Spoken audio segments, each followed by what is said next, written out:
اعوذ باللہ من الشیطان الرجیم بسم اللہ الرحمن الرحیم۔ ہم اکثر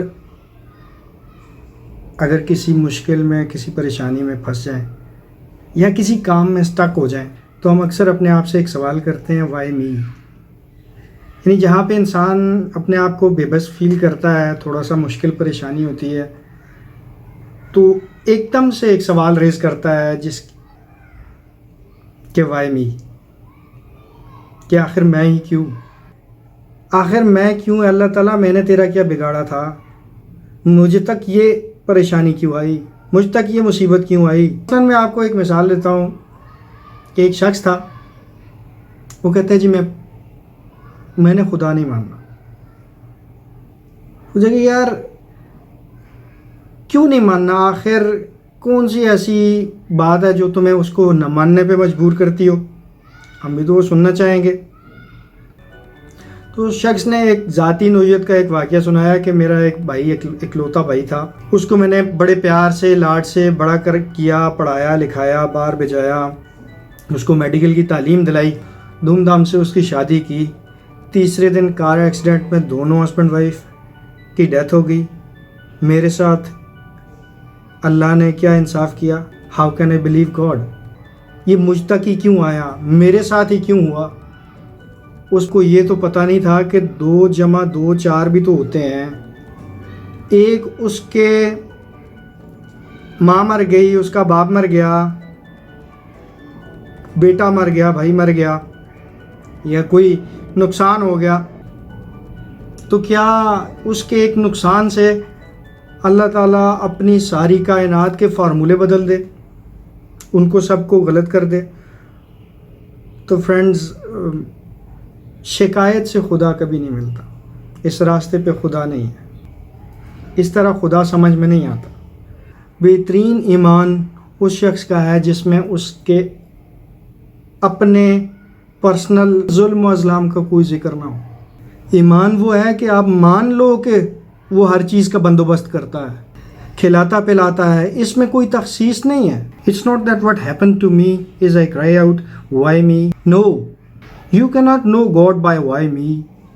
Friends، اس قسم کے ٹاپکس پہ ریگولر لسننگ کے لیے سبسکرائب کیجئے میرا channel.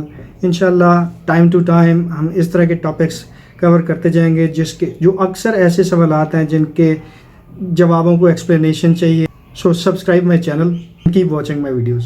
No, you cannot understand God by saying why me or questioning why me.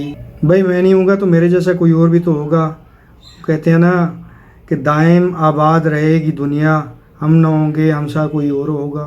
Y می تو سب پہ ہونا ہے، اول و آخر ہونا ہے۔ تو میں اپنا وائی می وائی یو پہ کیسے ٹرانسفر کر سکتا ہوں، کیسے ٹال سکتا ہوں میں؟ سو اس طرح کی باتوں سے خدا سمجھ میں نہیں آتا۔ خدا اس خواہش سے سمجھ میں آتا ہے جس میں آپ تمام تر عقلی، ذہنی اور اخلاقی بلوغت کا مظاہرہ کرتے ہوئے اور تحقیق کے ساتھ یہ وش کرتے ہو کہ ہمیں خدا مل جائے، اور اگر نہ بھی ملے تو پھر تو ہم آزاد ہیں، پورا یورپ آزاد ہے، ہمارے ہمسائے جن سے ہمیں ہمدردی بھی ہے، چائنا، وہ آزاد ہیں، کوئی خدا کو ان سے غرض نہیں اور خدا کو بھی ان کی غرض نہیں۔ ویسے فرینڈز، خدا کو نیچا نہیں دکھایا جا سکتا، ہی از دا سپریم ماسٹر، اس نے تو یہی کھیل رچایا ہوا ہے، اما شاکر اما کفورا، چاہو تو مجھے مانو، چاہو تو میرا انکار کر دو۔ Do you believe that other people are rich because they don't believe in God? تو پھر کیا یہ آرگیومنٹ صحیح ہوگی کہ ساری دنیا امیر ہے کیونکہ وہ خدا نہیں مانتی؟ China is rich because they don't believe in God, America is rich of the same reason. وہ تو اس بارے میں کہتا ہے کہ ایک مصلحت مانے نہ ہوتی تو ان کے در و دیوار چاندی بلکہ سونے کے کر دیتا، اور وہ مصلحت کیا تھی کہ ہم سارے کافر ہو جاتے۔ یہ تو اس کی مہربانی ہے کہ کچھ ان کو دیا، کچھ ہمیں دیا۔ اگر آپ اینالائز کریں کہ جو مصیبت، جو پریشانی ساری دنیا سے ہو کہ آپ تک آتی ہے، اس سے ذرا یہ اینالائز تو کریں کہ وہ پریشانی، وہ مصیبت، وہ کمزور لمحے آپ تک نہ آتے تو وہ کس تک جاتے؟ ہر ایک اپنی اپنی بھگت رہا ہے۔ وہ کہتے ہیں نا، کام کے کرنے کے 2 اپروچز ہوتے ہیں، ایک تو یہ ہوتی ہے کہ آپ رو کے کرو اور کر دو، جیسا بھی ہو ویسا کر دو، اور دوسرا یہ کہ اگر وہ کہتے ہیں نا کہ گلے میں اگر پڑ گئی ہے تو گلے میں تو پڑ گئی ہے اور بجانی بھی پڑ رہی ہے، تو پھر ایسی بجاؤ کہ مثال بن جائے۔ تو فرینڈز اگر اس چیز سے آزادی چاہتے ہو، اس پریشانی کا حل چاہتے ہو یا کسی پریشانی کا بھی حل چاہتے ہو تو اللہ تعالیٰ نے قرآن پاک میں بڑا واضح سا حل دے دیا ہے. فَاذْكُرُوا اللَّهَ كَذِكْرِكُمْ آبَاءَكُمْ أَوْ أَشَدَّ ذِكْرًا. اللہ تعالیٰ کہتے ہیں کہ میرا ذکر کرو، ایسا ذکر کرو کہ جیسے ماں باپ کا کرتے ہو، جتنے پیار سے اور شدت سے جس طرح سے والدین کا ذکر کرتے ہو، جس طرح ماں باپ کا ذکر کرتے ہو، اس طرح سے میرا ذکر کرو. اور پھر وہ کہتا ہے کہ میرا حق اس سے بھی تھوڑا سا زیادہ ہے. او اشد ذکرہ، بلکہ اس سے بھی تھوڑا سا زیادہ کرو مجھے یاد. میں تمہارے دلوں پہ آسانی نازل کروں گا. اور ایک اور چیز جو ہمیشہ آپ نے اپنے ساتھ رکھنی ہے، اپنے ذہن میں رکھنی ہے، لا تقنطوا من رحمت اللہ.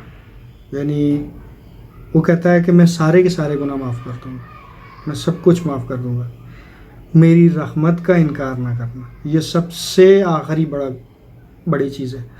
یہ جو مایوسی آپ کے اندر گھسی ہوئی ہے، یہ جو مایوسی جس کو آپ جو آج کل سارے لڑکے لڑکیاں لوگ انزائٹیز کا شکار ہیں، وہ ہر چیز کا قصوروار اپنے آپ کو ٹھہراتے ہیں. اپنے آپ کو میں تو سمجھتا ہوں کہ اپنے آپ کو چھوٹے چھوٹے خدا بنا لیتے ہیں، اپنے خود کے خدا بن جاتے ہیں کہ یار میرے ساتھ ایسا کیوں ہے، میرے ساتھ ایسا کیوں ہے، یہ کیوں ہوگا، یہ میں کنٹرول کیسے کروں، یہ کس طرح سے کروں. ہر چیز جب انسان خود کنٹرول کرنے کی کوشش کرتا ہے تو وہ اپنا خدا خود ہی بن جاتا ہے. لا تقنطوا من رحمت اللہ. میری رحمت سے مایوس نہ ہونا، میری رحمت سے مایوس نہ ہونا. میں تمہیں ہر مصیبت سے نکالوں گا، میں ہر آزمائش سے نکالوں گا، میرے ساتھ رہنا.